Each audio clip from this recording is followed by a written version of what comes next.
Bonjour tout le monde, c'est Yannick, j'espère que vous allez bien. On se retrouve aujourd'hui pour reparler un petit peu de réalité virtuelle. Il m'arrive parfois de faire une vidéo comme ça où je vous donne en fait mes petits retours, mes petites impressions sur les dernières choses qui ont marqué un petit peu l'univers de la réalité virtuelle et en l'occurrence surtout du casque Oculus Quest 2 dont je suis maintenant l'heureux propriétaire depuis plusieurs mois. Un casque qui me hype au plus haut point, surtout on va dire par les temps qui courent parce que tu peux pas sortir, aller au ciné, d'ailleurs tu peux pas sortir tout court en fait. Donc pandémie oblige, c'est vraiment un produit, je trouve, qui est tombé au bon moment, qui peut me permettre de faire pas mal de choses, même si c'est en réalité virtuelle, que ce soit jouer, regarder des films, des séries, grâce à des apps qui sont vraiment grandioses comme Big Screen, et toujours découvrir de nouvelles choses, de nouvelles applications. Ça, je trouve ça vraiment génial. Enfin, j'ai vraiment l'impression de découvrir un tout un nouveau monde,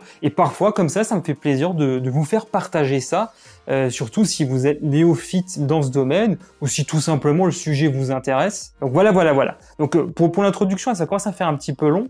Tout d'abord, pour tous ceux qui ne me connaissent pas, moi c'est Yannick, sur ma chaîne on parle de tech dans le sens le plus large. Si ça vous intéresse, n'hésitez pas à vous abonner, les instructions sont en bas de l'écran en activant la petite cloche. Vous pouvez aussi me rejoindre à travers tous les réseaux sociaux où je suis présent, les liens sont bien entendu en description. On va tout de suite commencer par parler de AppLab qui a débarqué il n'y a pas si longtemps, il y a quelques semaines si je dis pas de conneries, puisque maintenant depuis le mois dernier, Facebook et Oculus proposent une autre manière de distribuer leurs applications que de passer uniquement par l'Oculus Store.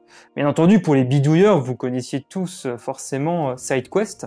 J'en ai moi-même parlé sur cette chaîne il y a quelques temps. C'était un peu une méthode, je vais pas dire fastidieuse, parce qu'au final, la bidouille elle est assez simple. Il suffisait de passer en mode développeur, le tour était joué. Désormais, il n'est même plus question de cela. Il suffit de se rendre directement sur le site SideQuest pour repérer les applications AppLab, donc labellisées par ce critère-là. Il suffit de sélectionner l'application ou le jeu vidéo, bien entendu, qui nous intéresse. On est ensuite automatiquement redirigé sur le store officiel ou l'Oculus Store. À partir de là, il y a un petit message nous avertissant qu'il peut y avoir un peu plus de bugs sur ce genre d'application que sur les applications disponibles officiellement. On balance d'un revers de la main ce message d'avertissement qui est plus chiant qu'autre chose, pour ensuite passer soit à la caisse ou tout simplement installer l'application qui va ensuite se télécharger automatiquement sur le casque. Et vous allez me dire, mais pourquoi ils ont fait ça? Tout simplement parce que sur l'Oculus Store, ils sont assez chiants, il y a pas mal de contraintes. Au final, Oculus fixe la barre assez haute et il est difficile pour tous les développeurs de répondre à toutes les exigences. Donc à la fois, on peut y trouver ici des jeux gratuits, payants aussi bien entendu, qui sont soit en phase de développement, en bêta, bref, tout ce qui ne rentre pas dans les critères très stricts d'Oculus. Voilà, si vous voulez retrouver les jeux, rien de plus simple, comme j'ai dit au début, vous allez sur le site SideQuest et vous avez tout de suite les jeux qui sont labellisés AppLab. Donc voilà, en même temps, Facebook et Oculus montrent un petit peu leur ouverture d'esprit quant à ce mode de distribution alternatif que représentait SideQuest jusqu'à aujourd'hui, et ils travaillent main dans la main, et je trouve ça plutôt que c'est une bonne idée, moi. En même temps, ça ne marque pas le déclin on va dire des boutiques alternatives, et c'est plutôt une très bonne chose. Ce qui m'amène maintenant à vous reparler un petit peu du jeu sans fil sur l'Oculus Quest 2. Je vous avais déjà parlé de ça lors de ma précédente vidéo pour vous donner un petit peu mon ressenti, si ça fonctionnait bien d'ailleurs. Je peux déjà vous dire que moi, je fais que ça maintenant. Le câble USB, je l'ai carrément oublié en fait. Et là aussi, Oculus s'est montré plus ouvert d'esprit parce que tout simplement, avant, il fallait toujours télécharger un patch directement et donc l'avoir via SideQuest. Donc acheter l'application 20 € environ, je me rappelle plus du prix précis, donc Virtual Desktop, et ensuite télécharger ce patch sur SideQuest. Maintenant, c'est plus nécessaire, cette deuxième étape, vous achetez tout simplement l'application, vous la téléchargez, et le tour est joué, vous pouvez donc jouer à tous vos jeux sans fil. Que ce soit les titres optimisés VR, ou alors tout simplement les jeux standards. Mais ça va pas vous dispenser, bien entendu, toujours d'avoir un matériel performant, notamment en ce qui concerne le routeur Wi-Fi. Il faut vraiment être dans une bonne zone de couverture pour avoir vraiment, on va dire, une expérience optimale. Et bien entendu, pensez aussi à télécharger l'app côté PC pour pouvoir streamer tout ça sur le casque. Comme je vous l'ai dit avant, enfin moi je fais plus que ça, le câble USB, je sais même plus ce que c'est maintenant. Sinon, avec la dernière mise à jour de Virtual Desktop, je n'ai pas vraiment ressenti de grosses améliorations à tous les niveaux. Je pense même d'ailleurs au niveau des environnements, c'est toujours la même chose, si je dis pas de conneries. D'ailleurs, dites-moi en commentaire si vous utilisez Virtual Desktop, si vraiment vous appréciez l'expérience de jeu sans fil, ou si vous passez toujours par le câble USB. Ça pourrait m'intéresser, comme ça qu'on échange sur ce genre d'expérience. Mais moi, perso, le câble USB, je pense plus que je vais l'utiliser. Après, peut-être ce qui va me déranger toujours, c'est l'autonomie du casque.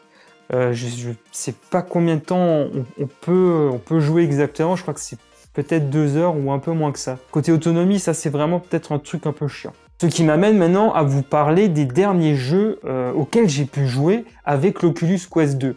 Alors il y a un jeu PC, bien entendu, auquel j'ai joué en mode sans fil, hein, comme j'ai dit avant, qui est Half-Life Alyx.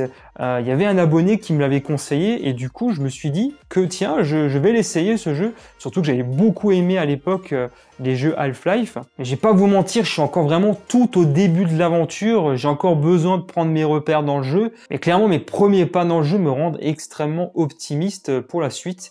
J'ai vraiment hâte de découvrir un peu plus cet univers. L'univers d'Half-Life comme ça, en VR, vraiment c'est un truc que j'apprécie beaucoup. Le jeu est pas tout récent, il est sorti l'année dernière. J'en avais beaucoup entendu parler, là je me suis dit effectivement, je devrais peut-être l'essayer. Vous oubliez vraiment que les jeux PC en mode sans fil, c'est vraiment le top avec le Quest, quoi.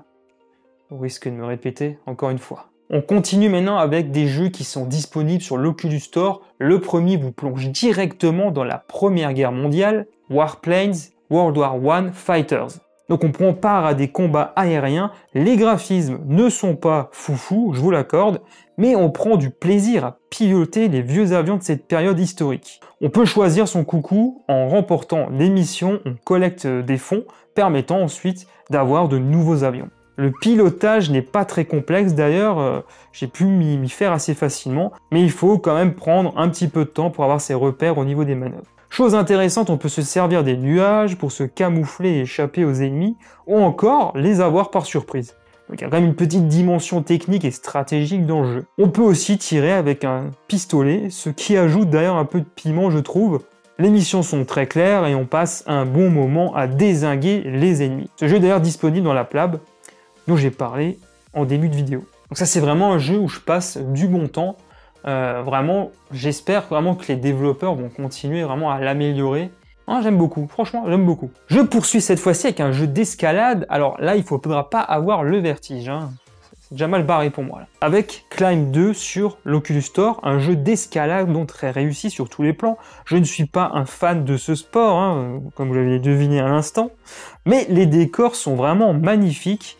Il n'en demeure pas moins que le jeu est vraiment très technique.